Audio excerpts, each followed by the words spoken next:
अब आगे। अगले दिन ताहिरी एक अस्पताल में थी।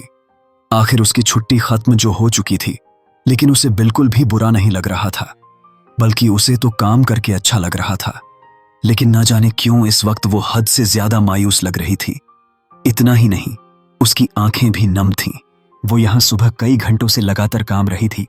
इस वक्त वो मायूसी से अपने हाथ में पकड़े थे कप को देखे जा रही थी। तभी एक डॉक्टर उसके पास आ गए और उसे इतना मायूस देखकर बोली,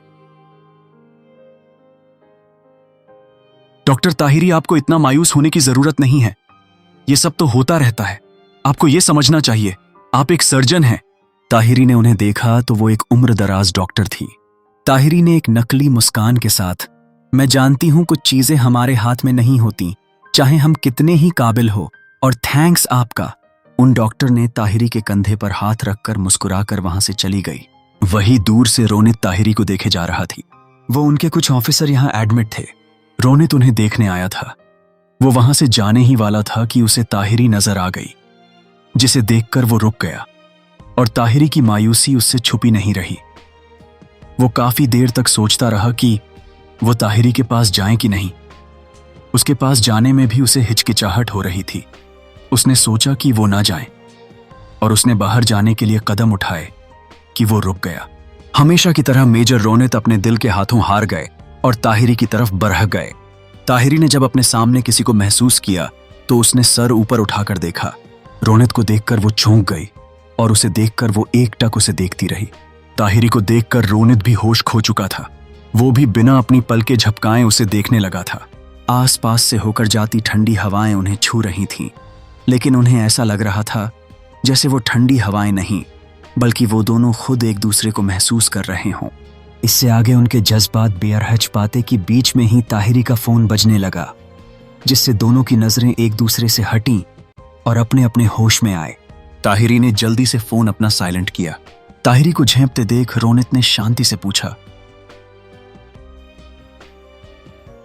तुम ठीक हो? ताहिरी ने हल्की मुस्कान के साथ शर्मिंदगी से यहां वहां देखते हुए कहा, हाँ मैं एकदम ठीक हूं। रोनित ने अपना सर हिलाते हुए कहा, तुम यहां? ताहिरी ने उसे देखते हुए कहा, हाँ वो मैं अब भी यही काम रही हूं। यहां एक सर्जन की जरूरत थी तो बस मैं। फिर वो खुद में बड़े दहाए और उस हिटलर ने मेरी छुट्टी खत्म कर दी। हमेशा की तरह उससे देखा नहीं गया कि मैं फ्री कैसे हूं। रोनित ने ताहिरी का बड़े हबद्दाना सुन लिया था। उसकी बात सुनकर उसके चेहरे पर स्माइल आ गई थी। तभी ताहिरी ने रोनित को देखते हुए कहा, आप यहां कैसे? फिर वो जल्दी से घबराते हुए बोली, क्या आपको कहीं चोट लगी है? कहां लगी है? डॉक्टर को दिखा दिया या नहीं? चलिए अभी। रोनित उसे शांत कराते हुए बोला, मैं एकदम ठीक हूं, मुझे कुछ नहीं हुआ है, बस यहां कुछ ऑफिसर थे, उन्हें देखने आया था। रोनित की बात सुनकर ताहिरी को फिर भी तसल्ली नहीं मिली। उसके चेहरे पर अब भी घबराहट थी। ये देखकर रोनित ने एक शरारती मुस्कान के साथ कहा,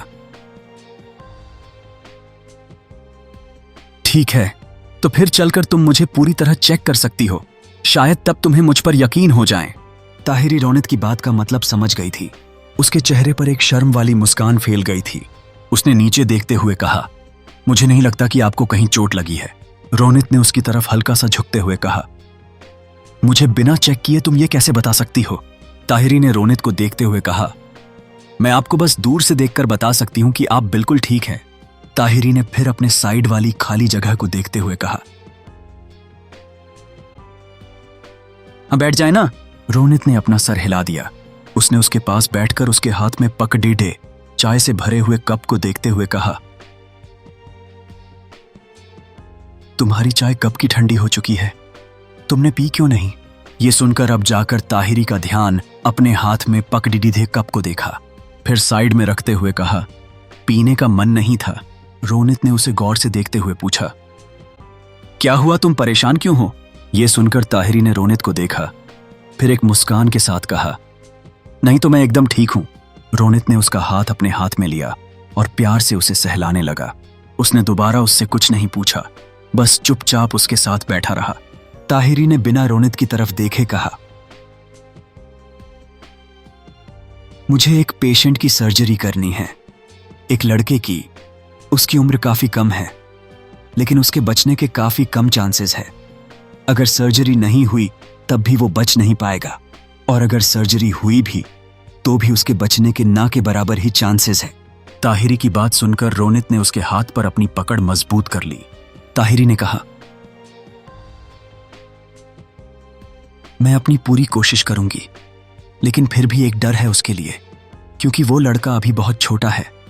अगर वो लास्ट में ठीक नहीं हो पाया, अगर मेरी कोशिश नाकामयाब रही तो मैं कभी खुद को माफ नहीं कर पाऊंगी। रोनित ने ताहिरी को देखते हुए कहा। ताहिरी ने नम आंखों के साथ मुस्कुराकर कहा, मैं ठीक हूं, और ये पहली बार नहीं है जब मुझे ऐसा महसूस हो रहा है। कुछ लोग सोचते हैं कि यह बहुत आसान होता है, लेकिन अगर हम किसी पेशेंट को बचा नहीं पाते तो हर वक्त दिमाग में वही घूमता रहता है, खास वो लोग जिनकी उम्र बहुत कम होती है। रोनित ने ताहिरी को समझाते हुए कहा,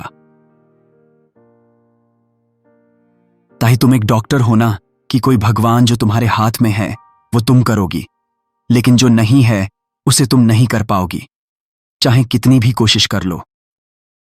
ताहिरी ने रोनित को देखते हुए कहा, मैं जानती हूं, लेकिन मैं सच में नहीं चाहती कि उस लड़के को कुछ भी हो। रोनित ने उसकी आंखों में देखते हुए कहा, अंजाम के बारे में मत सोचो, बस अपनी हर एक कोशिश करो। कुछ चीजें हम नहीं बदल सकते। ताहिरी ने बस अपना हाँ में सर हिला दिया और चुपचाप सामने देखने लगी। रोनित ने ताहिरी का सर अपने कंधे पर रख दिया और प्यार से उसका सर सहलाने लगा। ताहिरी को अब अच्छा लग रहा था।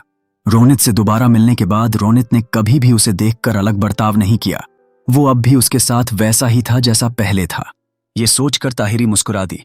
तभी रोनित ने कहा, ताही, क्या तुम्हें पता है कि महिका जी की मुलाकात दो बार आयान से हो चुकी है? यह सुनकर ताहिरी ने जल्दी से उसके कंधे पर से सर हटाकर हैरानी से कहा, क्या कहा आपने? रोनित ने कहा, वही जो तुमने सुना। ताहिरी ने अपने धड़कते हुए दिल के साथ कहा, कहा सांबा करी, कहां, कैसे, कब, क्यों, और आपको कैसे पता? मुझे कैसे नहीं पता? रोनित ने ताहिरी को उनकी उन्हीं 2 मुलाकातों के बारे में बता दिया। ताहिरी ने हैरानी से खुद से कहा, लेकिन मही ने मुझे कुछ नहीं बताया इस बारे में। रोनित ने कुछ सोचते हुए कहा, मुझे नहीं लगता कि इसमें कुछ भी हैरानी वाली बात है। हम दिन में ना जाने कितने ही अनजान लोगों से मिलते हैं, क्या सबके बारे में हम अपनों को बताते हैं? ताहिरी ने अपना सर खुजाते हुए कहा, हां सही कहा। फिर उसने महिका को याद करते हुए कहा, शायद ये ही सच है, क्योंकि जैसे पहले उसमें अलग बर्ताव देखने को मिले थे वैसे अब नहीं मिले। इसका मतलब है उसे खड़ूस फौजी को देखकर कुछ याद नहीं आया। क्या ये अच्छी बात है या फिर बुरी बात है? ये सोचकर उसका दिमाग खराब हो गया। उसने रोनित से पूछा, खड़ूस फौजी? इस पर रोनित ने उसे घूर कर देखा तो ताहिरी ने अपना सर हिलाते हुए कहा, ठीक है। मेजर आयान का क्या रिएक्शन था? क्या उन्होंने उससे बात की? क्या उन्होंने मही को पहले का कुछ याद दिलाने की कोशिश की? रोनित ने उसे देखते हुए कहा कि उसने ऐसा कुछ भी नहीं किया और ना ही वो करेगा। ताहिरी ने एक आह भरते हुए कहा, मुझे ये सुनकर खुश होना चाहिए, लेकिन मुझे बुरा क्यों लग रहा है? फिर उसने रोनित से पूछा, एक बात बताइए, क्या खड़ूस फौजी अपनी लाइफ में आगे बढ़ गए हैं? क्या उनकी लाइफ में कोई और? रोनित ने उसे रोकते हुए कहा, नहीं ताही, तुमने ऐसा सोचा भी कैसे? बल्कि उसने तो महिका जी से अलग होने के बाद से खुद और पहले से ज्यादा अलग कर दिया है। हर एक से खुद को अलग, खुद के परिवार से भी और हमसे भी। ये सुनकर ताहिरी को बुरा लगने लगा। वो पहले आयान से गुस्सा थी, लेकिन अब उसके बारे में सुनकर उसे अच्छा नहीं लग रहा था। ताहिरी को मायूस देख रोनित ने कहा, तुम फिक्र मत करो, हम हैं उसके साथ। ताहिरी ने अपना सर हिला दिया, लेकिन ताहिरी के दिमाग में महिका घूमने लगी थी। ताहिरी को ज्यादा सोचता देख रोनित उसके सर पर हाथ फेरते हुए बोला, ज्यादा सोचना बंद करो। सबसे अच्छी बात यह है कि अब महिका जी बिल्कुल ठीक है। ताहिरी ने अपना सर हिलाकर मुस्कुराने की कोशिश की। उसे अभी भी परेशान देख रोनित ने उसकी ठोड़ी पकड़कर उसका चेहरा अपनी तरफ किया। रोनित का स्पर्श अपने चेहरे पर महसूस कर ताहिरी के गाल लाल हो गए थे। उसने रोनित की आंखों में देखा, तभी उसकी नजर उनके कुछ कदम की दूरी पर गई, जहां देखकर वो चौंक गई। वो जल्दी से रोनित से थोड़ा दूर हो गई।